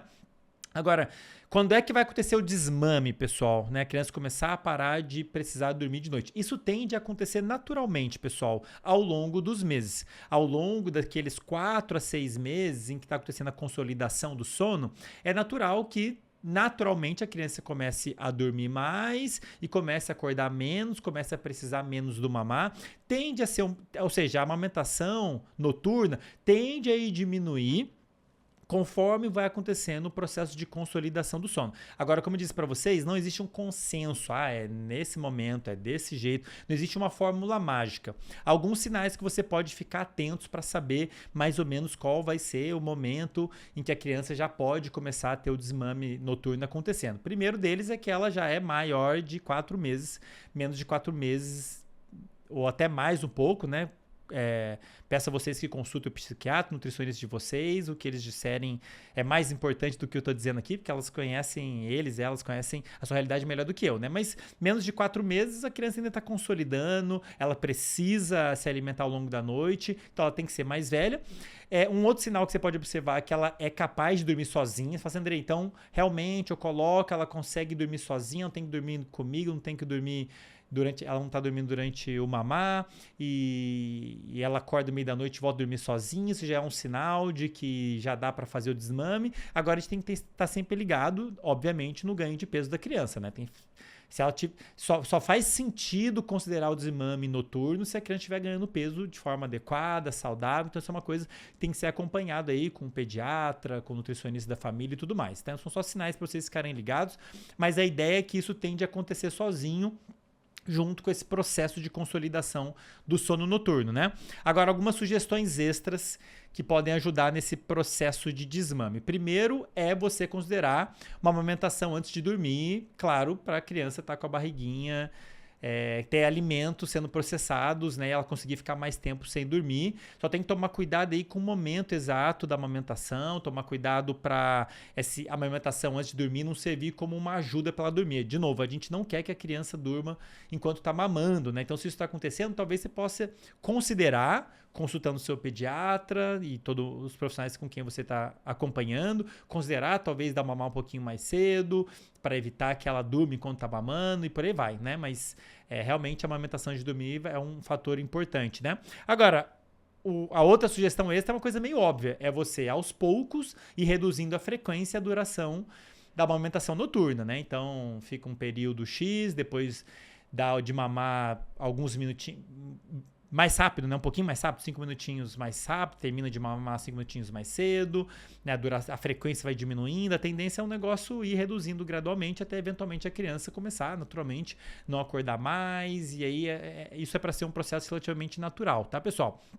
Agora, inevitavelmente, falando de dar de mamar, né? Considerando aqui a realidade, acorda, vai levantar, vai dar de mamar, vem uma segunda pergunta que fazem muito, né? Uma pergunta polêmica, uma questão polêmica, super polêmica, tanto na comunidade geral como no meio acadêmico, tá? Entre os cientistas mesmos. Dormir junto, pode, não pode, deve, não deve, dormir no mesmo quarto, dormir na mesma cama. Eu fiz uma revisão da literatura, pessoal, sobre esse assunto, a literatura científica, e o que eu posso dizer para vocês é que ainda não há um consenso de se é bom ou ruim, se traz consequências negativas ou positivas. Eu tenho minha posição pessoal que eu vou colocar para vocês, mas fato é que não existe um consenso científico ainda de que é o melhor a ser feito, beleza? Alguns estudos mostram que dormir junto, e eu tô falando de dormir junto aqui, pode ser tanto dormir no mesmo quarto como dormir na mesma cama, ou dormir no mesmo quarto, mas em camas separadas, tá?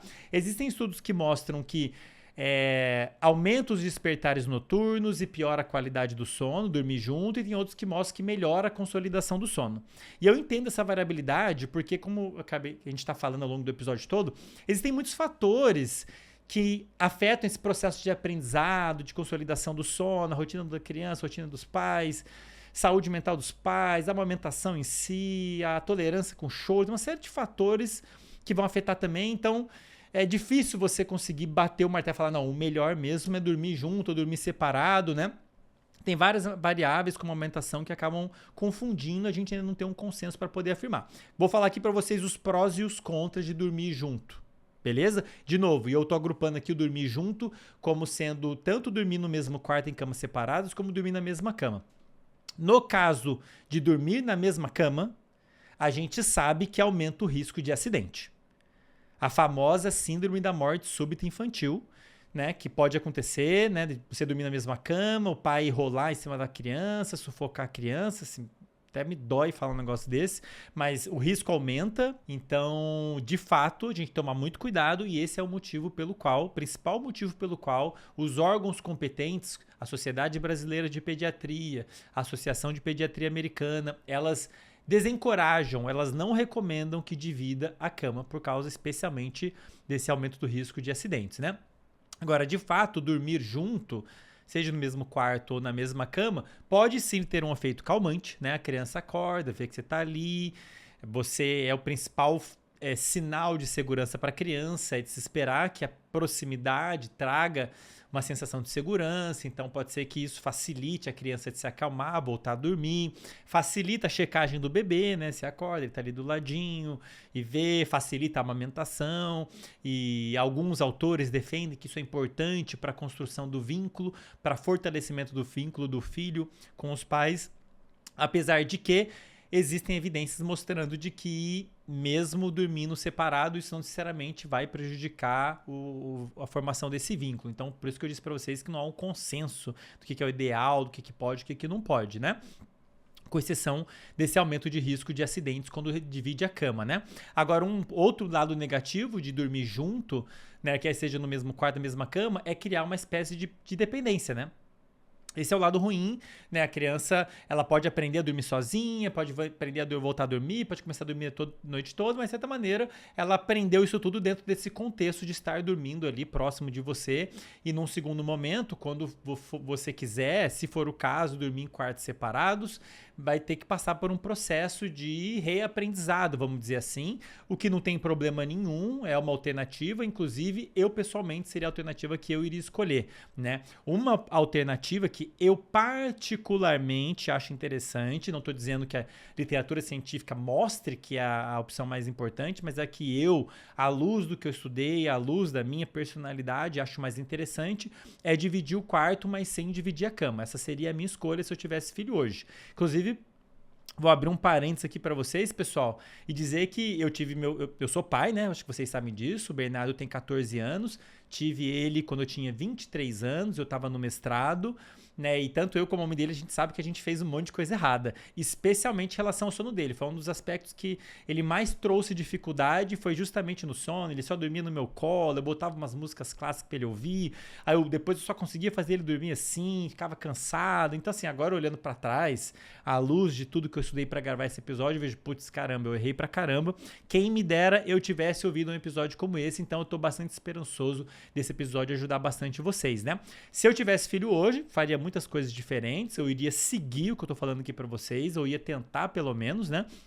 E a minha escolha nesse aspecto seria provavelmente dividir o quarto sem dividir a cama, né? Que é a recomendação da Sociedade Brasileira de Pediatria e da Associação de Psiquiatria Associação de Pediatria Americana, recomenda dividir o quarto, mas não a cama, pelo menos nos primeiros meses, para o processo de consolidação do sono. A criança aprender a entrar no ritmo, começar a dormir sozinha, começar a dormir a noite toda.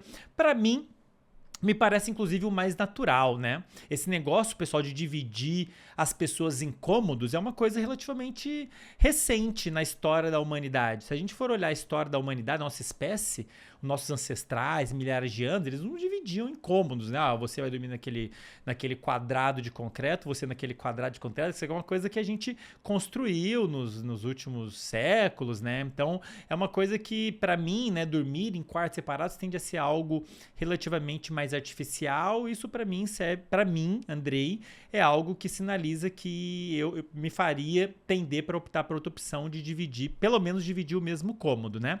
E gradualmente depois, você, Andrei, mas a criança costuma dormir no meu quarto, tudo bem. Daí, gradualmente, num segundo momento, construir um processo para ensinar a criança a dormir no quarto dela, se for o caso, né? Ah, Andrei, mas aí ela aprendeu a dormir, dela vai regredir, tudo bem, pessoal, faz parte. Importante, inclusive, ressaltar que esse processo de aprendizado é normal que ele tenha um vai e vem.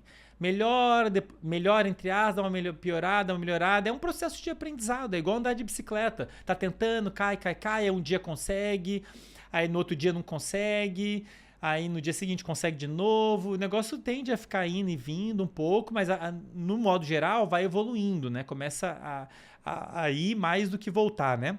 Mas é normal a gente ter esse vai e vem, né, no processo de aprendizado, beleza? E isso pode acontecer também nesse segundo momento, né? Se a criança consolidou o sono ali no seu quarto, agora a gente quer que ela aprenda a dormir sozinha no quarto dela, vai ter um segundo momento de aprendizado, tudo bem.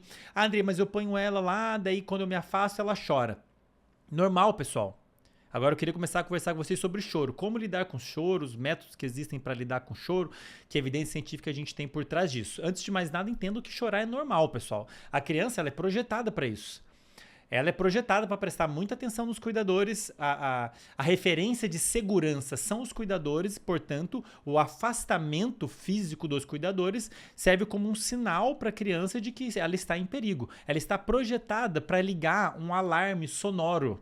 Quando ela está em perigo, quando ela está sentindo dor, ela liga um sinal sonoro que a gente chama de choro. Então, chorar nesse processo faz parte do processo, é natural, entendam, aceitem, é normal. Sejam pacientes, né? Entendo que isso aqui nós estamos falando de um processo de aprendizado que vai levar um tempo. E nesse caso, né, a criança aprender a dormir sozinha no quarto dela envolve ela aprender que ela está segura. né, vai levar um tempinho. Ah, beleza, posso dormir aqui, eu tô seguro. Meu pai, minha mãe não tá aqui perto, mas eu sei que eles estão logo ali do lado, né? Se eventualmente eu precisar, eles vão poder chegar aqui, eu não tô sozinho. É um processo de aprendizado, é uma criança, pessoal. É um bebê, né? Bebê que não sabe como o mundo funciona. Pra ele, se ele não consegue ver vocês, ele tá sozinho. Ele não sabe que você tá no cômodo do lado, que se ele precisar, vocês vão chegar lá, entendem? Então é um processo de aprendizado também. E existem alguns métodos bastante discutidos.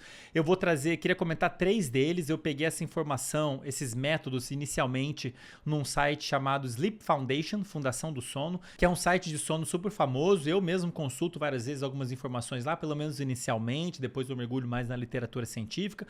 Mas eu queria comentar aqui 3 métodos de como lidar com o choro da criança dentro desse contexto de sono, né? O primeiro método mais antigo, que vocês já devem ter ouvido falar, do inglês chama Cry It Out, que eu traduzi aqui para deixa chorar, que é aquele método da galera das antigas, que é, criança começou a chorar, deixa ela chorar, uma hora ela dorme de novo.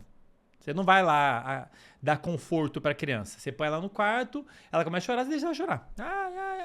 Agora, sendo muito honesto, pessoal, é sim um método efetivo, de acordo com a literatura científica. Ele pode ajudar realmente a criança a consolidar o sono. Eventualmente ela vai aprender, vai aprender a dormir sozinha. Eventualmente vai aprender que não adianta chorar, que tá na hora de dormir. Mas é um método que gera um alto nível de estresse. Tanto para a criança, para o bebê, como para os pais, né? A criança, ela em algum grau, está tendo algum grau de sofrimento ali, vamos colocar, né? Sem querer soar muito dramático, mas ela tá ligando o alarme sonoro porque ela detectou um perigo, em algum grau ela tá sentindo algum tipo de medo, né? Por isso que o choro tá acontecendo naquele momento. E os pais também ficam ali desconfortáveis, né? Ama a criança, que é o melhor para ela tá chorando, quer dar conforto, né? Então isso gera algum estresse, é efetivo, mas gera estresse. E as evidências sobre as consequências negativas são controversas. Andrei, mas é verdade que esse método de deixar chorar faz a criança ter problemas depois? Pessoal, eu não posso afirmar isso. Eu particularmente não gosto desse método, não seria a minha escolha se eu tivesse um filho hoje, mas também como cientista não posso dizer para vocês que é certo, de acordo com a literatura científica, que a criança vai ter várias consequências negativas. Tem estudos mostrando que tem consequências negativas e tem estudos mostrando que não. Inclusive em relação ao vínculo da criança com os pais. Então você, né, avalia lá os pais que usam esse método, depois faz algum tipo de avaliação em relação a uma série de aspectos, inclusive a formação de vínculo entre eles, e tem estudos que mostram que não teve alteração depois de 1 ano, depois de 2 anos, enfim. Então as evidências são controversas, não dá pra gente afirmar. Existem evidências de que traz consequências negativas, existem evidências de que não trazem, e então assim, é uma coisa que a literatura ainda não conseguiu afirmar com mais clareza uma coisa ou outra, mas eu particularmente, à luz do meu entendimento sobre corpo humano, sobre formação do indivíduo, eu particularmente não gosto muito desse método, da mesma maneira que eu não gosto muito da ideia de inicialmente dormir em quartos separados. Me parece uma coisa não muito natural, sabe? Você ignorar completamente o choro, bom, não sei. Tá? Mas enfim, a escolha são de vocês, eu tô aqui só para trazer para vocês informação científica, né, sobretudo. Agora tem um segundo método, né, que tem a mesma ideia, que é a criança aprender que tá tudo bem, ela vai chorar, mas ela vai aprender tudo bem, e a tendência é ela ir deixando de chorar aos poucos. É um método que tem um aprendizado mais gradual, menos radical, vamos dizer assim, do que esse método deixar chorar. Chama método Ferber, tá? No qual você atende ao choro. Então você botou lá, a criança chorou, você atende ao choro, mas gradualmente, ao longo dos dias, você demora cada vez um pouquinho mais a atender o choro. Então a criança chorou, você botou ela na cama, ela acordou logo depois e chorou. Você vai lá, tudo bem, põe de novo. Da segunda vez, ou no segundo dia, você vai lá e demora 1 minutinho a mais. Depois 2 minutinhos, 5 minutinhos, 10 minutinhos. E a criança gradualmente vai aprendendo que tá tudo bem.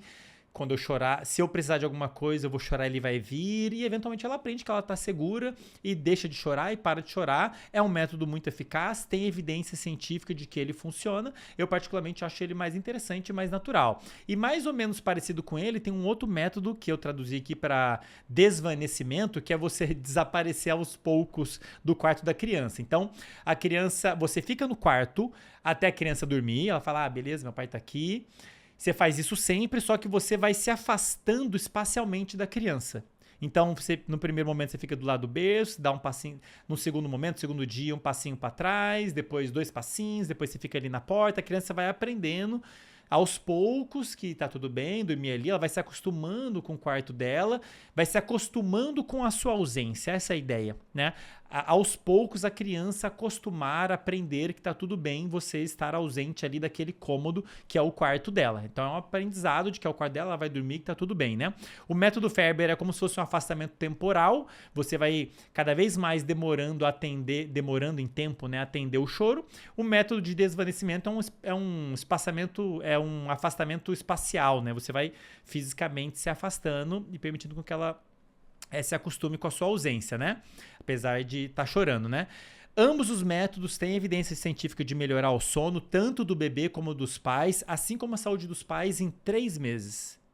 Então, o método eficaz, funciona, melhora o sono de todo mundo, melhora a saúde mental dos pais e não tem efeitos negativos, segundo estudos que acompanharam as crianças por 2 a 5 anos, né? Depois de 2 a 5 anos, né? Então não tem efeitos negativos. Então, assim, é um método, vamos dizer assim, eficaz e mais seguro e, portanto, provavelmente seria a minha escolha. Agora, qual deles vai ser o melhor para você depende muito da dinâmica da sua família, do que faz sentido para você, como é que é o quarto, como é que não é o quarto. Enfim, tem uma série de fatores que tem que ser considerados aí. Eu acho que você já deve ter, com o que eu tô falando aqui, já deve ter uma boa ideia o que deve funcionar melhor para você. Existem outros métodos, tá? Existem outras questões, outros métodos relacionados a essa questão do chorar. Eu vi que a literatura científica discutindo essa questão do choro é gigantesca. Eu poderia gravar um episódio só sobre isso, para falar só sobre choros, consequências ou não, os diferentes métodos. Então, não é o objetivo aqui, né? Desmiuçar especificamente, queria trazer para vocês os principais, para vocês darem pelo menos um pontapé inicial, né? Agora, super importante, pessoal, falamos aqui da amamentação, falamos aqui desses métodos para lidar com choro. Legal, funciona, o método Ferber, o método de desvanecimento, tem evidência, pode usar, funcionando, mas entendam que o treinamento de sono, o processo de aprendizado a dormir vai muito além disso. O método de como lidar com o choro é só um aspecto do processo de aprendizado como um todo. Lembre-se que o aprendizado envolve ter uma rotina regular, exposição à luz adequada, amamentação regular, alimentação saudável, uma rotina noturna regular, saudável. Então, assim, o método do choro, ele entra, assim, numa parte desse aprendizado que é nesse aspecto específico da criança chorar quando ela detectar a ausência dos pais. Especialmente no momento em que ela for dormir no quarto sem os pais, né? Dependendo vai variar aí de acordo com a família, como que você seguiu aí, né? Mas o processo de aprendizado como um todo envolve muitas outras coisas além desses métodos de como lidar com o choro, né?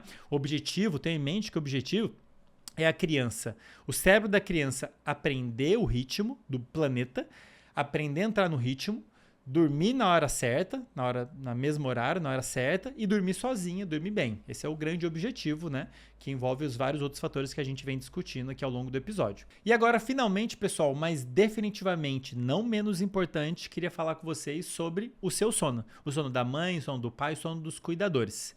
O que acontece, o que pode acontecer e o que a gente pode fazer para amenizar os problemas de sono que quase inevitavelmente vão acompanhar com o nascimento, vão surgir com o nascimento da criança, especialmente ali nos primeiros meses dela, né? Primeiro, antes de mais nada, pessoal, entendam que é normal ter esses problemas de sono.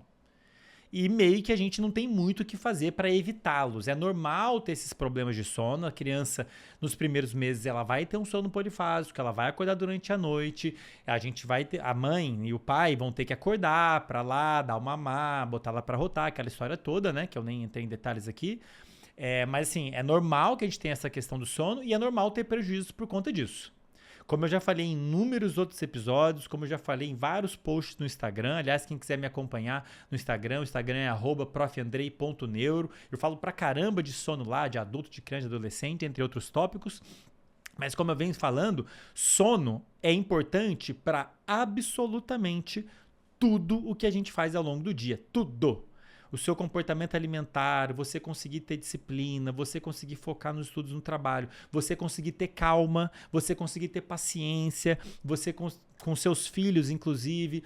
Isso tudo depende do sono. Então, de fato, é quase que inevitável você ter alguns prejuízos aí, especialmente nos primeiros meses, porque você não vai conseguir dormir do jeito ideal, você vai ter que acordar naturalmente nos primeiros meses, e isso vai cobrar algum preço. Então, a gente tem que, né, tentar absorver isso, aceitar, isso faz parte do processo, vai ter alguns prejuízos e ter em mente que alguns problemas que você possa vir a ter, cognitivos, emocionais, pode ser simplesmente porque você está dormindo mal, né? Então, o ideal é a gente antes da criança chegar, já se preparar psicologicamente, beleza, é assim, vai acontecer, se preparar em relação ao trabalho, saiba que talvez o seu desempenho no trabalho, nos estudos piore um pouquinho, porque não vai ter como você dormir do jeito ideal, e aí pensar ali possibilidades que possam amenizar, vou comentar algumas daqui a pouquinho, né, para amenizar os danos, digamos assim, mas é um fato que a gente tem que aceitar e ajustar nossas expectativas em relação a isso. Criar um filho, pessoal, eu sei disso porque eu sou pai, mas qualquer um aí que pare para pensar um pouquinho, mesmo que não seja pai e mãe, sabe, criar um filho é um projeto de altíssima complexidade. Estamos falando de um ser vivo novo que vai aprender como o mundo funciona, a gente quer o melhor dele, tem 1 trilhão de fatores que impactam muitas coisas no corpo. A gente está aqui já mais de 1 hora falando sobre o aprendizado de um aspecto da vida do indivíduo, que é o sono.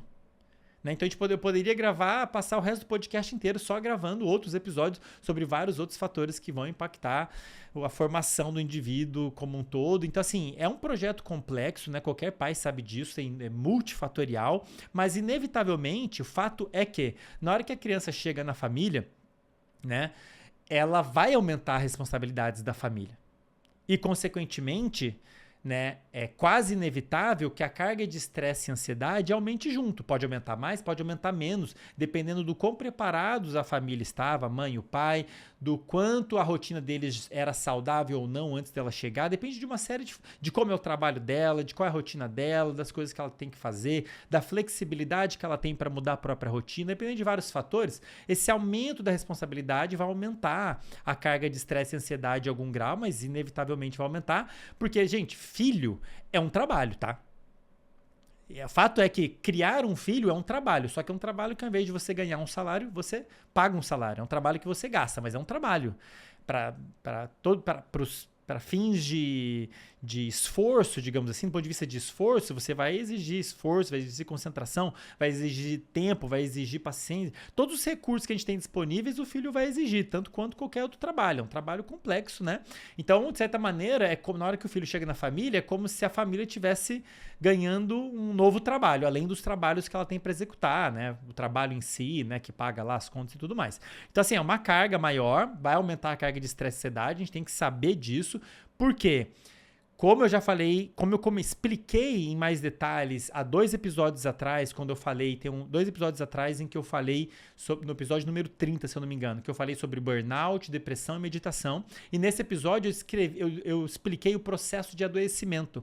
Um dos principais fatores de risco para o adoecimento é estresse e ansiedade demais. Estresse e ansiedade crônicos, que ficam por muito tempo, a gente não consegue resolver, eles tendem a adoecer o indivíduo.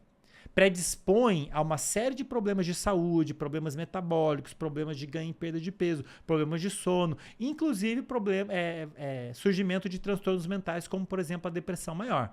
Estresse e ansiedade demais é um dos principais fatores de riscos para o desenvolvimento de depressão. Então, assim, vamos entender, a gente tem que entender a realidade da família, da mãe e do pai, na qual, com a chegada da criança, as responsabilidades vão aumentar, a carga de estresse e ansiedade vai aumentar, então a gente tem que estar ciente disso e tomar cuidado e agir de acordo para não deixar isso ficar em excesso e de forma crônica, né? Para quem quiser saber mais, convido a ouvir o episódio número 30, que eu falo sobre burnout, depressão e meditação. Inclusive, meditação é uma ferramenta poderosíssima em nos ajudar a lidar com estresse e ansiedade. Quem quiser entender como, porquê e como aplicar, eu recomendo que ouça esse episódio, né? Mas fato é, pessoal, que sim, a carga vai aumentar, o estresse vai aumentar, nos primeiros meses, pelo menos, o sono vai ser quase inevitavelmente prejudicado. O que a gente pode fazer para amenizar esses prejuízos, né? Inicialmente, antes do neném consolidar o sono, então ele está lá com sono polifásico, é normal, vai levar alguns meses para ele aprender a dormir na hora certa, do jeito certo, com a história toda, né? Antes da consolidação do sono, inevitavelmente ele vai ficar acordando. Então a recomendação que a gente a comunidade científica e médica e clínica, né, tem para dar durma quando puder. O pior cenário é não dormir. Então, né, eu tive que acordar, não dormi bem essa noite, fiquei acordando toda hora. Quando você puder dormir, tirar uma soneca, tire. Andrei, mas eu tenho que trabalhar. Eu entendo, pessoal. Eu entendo, de novo, eu entendo que muito do que eu tô falando aqui é um enorme desafio para as famílias, porque muitas vezes o trabalho sequer respeita a licença maternidade e paternidade.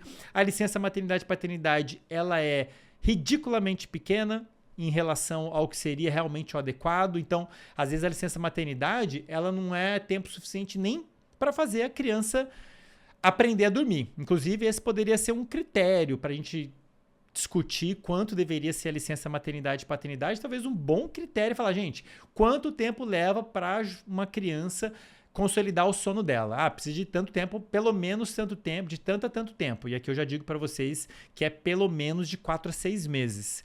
É um excelente critério para a gente discutir a licença maternidade ou um período especial, porque vai exigir bastante da mãe e do pai, como eu coloquei aqui para vocês, que tem um papel importantíssimo, especialmente no primeiro ano de vida da criança, importantíssimo em vários fatores, inclusive no aprendizado do sono dela. E assim, o problema é que se a criança inicialmente não consolida o sono, esse problema se estica, né? Fala assim, André, mas conheço gente que a criança tem 2 anos, está cuidando de noite ainda. Talvez porque a família não teve a possibilidade, não por culpa dela, de conseguir ajudar a criança a consolidar o sono dela quando ela era mais nova, né? E aí o negócio vai se esticando, as pessoas continuam dormindo bem. O que a gente quer é que a criança consolide o sono quanto antes, para ela começar a dormir a noite toda, os pais voltarem a dormir melhor e viverem melhor, e isso é bom para todo mundo, bom para a família, bom para a criança, é bom para o trabalho, né, no qual que os pais executam, né? Então, inicialmente, enquanto o sono não foi consolidado, durma quando puder e, na medida do possível, procure ter ajuda, se for possível, de outras pessoas, como, por exemplo, dos pais. Eu, particularmente, ajudei bastante a mãe do B, né, quando ele era novinho, sempre fui um pai muito presente, né, não sou desses pais de final de semana, eu sou pai de segunda a segunda, e de noite, inclusive, acordava no meio da noite para botar para rotar, ou pegava a criança, né, o que eu pudesse fazer. Já dei muito leite no copinho pro B, né? Porque não podia dar na mamadeira, que ele era muito novinho, dava no copinho. Enfim, então, se for possível, eu entendo que também não é a realidade de muitas famílias, infelizmente. Inclusive, aproveito para dizer aqui que eu sou fã das mães solteiras, porque realmente... Quer dizer, cuidadores solteiros, né? Geralmente são mães solteiras, pode ser pai também, claro, mas geralmente são mães, né? Por vários motivos que a gente pode discutir em outro episódio. Mas é realmente um trabalho heróico você conseguir dar conta de cuidar dos filhos e do trabalho que você tem que executar para conseguir sustentar financeiramente, né? Realmente um negócio heróico, né? Fecha parênteses aqui para minha admiração para essas pessoas, para essas mães solteiras, né? Mas enfim, depois que o sono consolidou, depois que aconteceu a consolidação do sono, de novo, isso pode acontecer em torno de 4 a 6 meses, mas pode demorar mais. O que a gente quer? A criança dormindo a noite toda, pessoal. Aí, de certa maneira, os pais quase não têm desculpa a dormir mal, vamos colocar assim, né? Se está dormindo mal, não é por culpa da criança, a criança está dormindo a noite toda. Aí segue as recomendações que eu faço, que eu já fiz em vários outros episódios. Manter uma rotina regular, isso é importante para o seu filho, mas é importante para você também. Eu falo direto, pessoal, rotina não é só para criança. O pessoal fala, não, que é importante a criança ter rotina. Super importante, inclusive para aprender a dormir a noite toda. Mas é importante continuar assim a vida inteira. É importante para adulto também ter uma rotina regular, constante. Uma rotina regular todos os dias, inclusive final de semana. A gente precisa dormir pelo menos 7 horas, então você tem que se permitir ali pelo menos umas 8 horas na cama para garantir que você vai dormir 7 horas. Né? Não vou entrar em detalhes aqui em todas as recomendações, porque eu já falei bastante disso em outros episódios. Caso você queira saber mais sobre sono, sobre o sono de adultos, o que pode fazer, o que não pode fazer, melatonina, maneiras de medir o sono, como avaliar o próprio sono, estratégias. Tem um episódio que eu falo só sobre como acordar mais cedo e mais disposto. Se você quiser saber mais sobre isso tudo, recomendo que você assista os outros episódios do podcast. É só você pesquisar aí no YouTube ou na plataforma que você tiver, Andrei Maier e Sono, ou baixar aí, olhar lá na lista de episódios, né? No YouTube a gente vai deixar separado por tópicos, tem um monte de episódios sobre sonos lá, sobre sono, não tenho dúvida de que eles podem te ajudar bastante, tá? Para quem quiser saber mais ainda, Andrei, eu sou profissional, eu quero quero saber tanto quanto você, para poder ajudar meus pacientes, meus clientes, para ajudar as pessoas da minha família. O que eu posso fazer? Te recomendo, mais uma vez, que conheça a pós-graduação em Neurociência do Comportamento. O link está aqui na descrição, só você clicar lá. Eu vou ver se eu não deixo uma aula sobre sono liberada para vocês verem como é que é o conteúdo, para vocês verem que tá massa pra caramba. Tem um módulo só sobre sono com várias aulas em que eu falo tudo sobre ritmo, sobre esse componente genético do relógio biológico, explico como ele funciona, como o sono varia de acordo com a idade, o que precisa fazer para dormir melhor, nas diferentes idades, a relação disso com saúde mental, um monte de coisa, um módulo muito bacana sobre isso. Então, recomendo que vocês entrem lá para vocês conhecerem a pós-graduação, especialmente os profissionais, mas quem não for profissional quiser também estudar mais sobre neurociência, tá aí uma excelente indicação. Pessoal, ficou dúvida? Comentário, sugestões de temas no futuro, coloca aqui nos comentários, independente da plataforma que você tiver, a gente vai ler, a minha equipe está acompanhando tudo que vocês estão colocando e a gente usa isso, inclusive para planejar episódios no futuro. Então, se tem alguma dúvida que vocês ficaram, todo mundo que ficou numa dúvida de uma coisa específica, eu posso pensar num outro episódio para falar só sobre aquele tópico específico, ou se tiver sugestão de outros temas diferentes, que não tenham nada a ver com sono, fica à vontade para deixar nos comentários também. Beleza, pessoal? Enfim, com isso eu encerro esse episódio. Pessoal, espero que tenha ficado tudo claro, espero que vocês tenham curtido tanto quanto eu. Eu adorei estudar para esse episódio, estou adorando gravar esse episódio. Realmente, como sempre, foi um prazer incomensurável. E a gente se vê no próximo episódio. Até lá!